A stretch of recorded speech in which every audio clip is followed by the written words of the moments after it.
योगी आदित्यनाथ किस कदर घुसपैठियों के खिलाफ एक्शन मोड में हैं, वो उनके हर निर्देश से पता चल रहा है। पहले हर जिले में डिटेंशन सेंटर बनाने का आदेश आया, फिर एसआईआर पर नेताओं के साथ बैठक, खुद ग्राउंड पर उतर आए।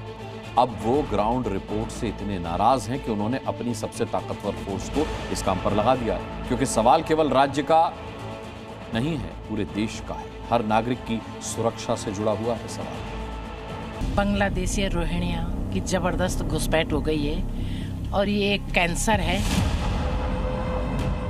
ग्राउंड पर योगी, लखनऊ की मेयर के हाथों में सीएम योगी की चिट्ठी, शहर शहर तलाशी अभियान। ये प्रदेश में बांग्लादेशी रोहिंग्याओं के खिलाफ योगी का मिशन है। बांग्लादेशी घुसपैठियों की धरपकड़ के लिए योगी की सख्ती के चलते ही अब यूपी एटीएस भी हरकत में आ गई है। योगी ने सबसे ताकतवर फोर्स को बांग्लादेशियों पर एक्शन की खुली छूट दे दी है।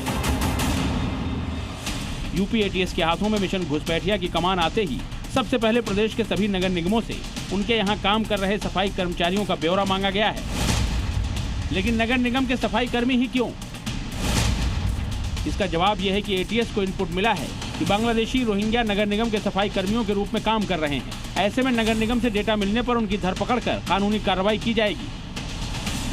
रात को घटनाओं को अंजाम देते हैं क्योंकि इनको घर में हर एक व्यक्ति के बारे में पता होता है, हर एक मोहल्ले, हर एक घर के बारे में पता होता है कि कौन कहां पर कितने बजे आता है, कितने बजे जाता है, कौन सा घर खाली है। तो इन लोगों के ऊपर ये भी आरोप लगते हैं। तो ऐसे में जो सूचीबद्ध जो ठेकेदार हैं नगर निगम से, उनसे भी सूची मांगी गई है। हालांकि नगर निगम का ये मानना है कि डायरेक्ट ये सब आउटसोर्सिंग कर्मचारी नगर निगम से संबद्ध नहीं रहते हैं। जो आउटसोर्सिंग कंपनियां हैं उनके द्वारा इनको नौकरी पर रखा जाता है। लेकिन अब इनका ब्यौरा यूपी एटीएस, यूपी पुलिस ने भी मांगा है और अब इन लोगों की धरपकड़ यूपी एटीएस भी करती हुई नजर आएगी। एटीएस को जांच में पता चला है कि लखनऊ समेत राज्य के दूसरे शहरों में कचरा प्रबंधन में जिन कर्मचारियों को दैनिक मजदूरी के लिए रखा जाता है और जो कर्मचारी आउटसोर्सिंग के जरिए रखे गए हैं, उनमें ज्यादातर बांग्लादेशी और रोहिंग्या नागरिक हैं। आप देख सकते हैं ये जो झुग्गी झोपड़ियां इस वक्त लखनऊ के कई इलाकों में बड़ी संख्या में मौजूद हैं, जिसमें हजारों की संख्या में रोहिंग्या और बांग्लादेशी इसी तरीके से वास करते हैं। यूपी एटीएस ने नगर निगमों में सफाई कर्मचारी और उनके ठेकेदारों की सूची, एड्रेस, पहचान पत्र, मोबाइल नंबर, आधार कार्ड और दूसरी डिटेल मांगी है, जिसके बाद नगर निगमों में डेटा कलेक्शन का काम शुरू कर दिया गया है।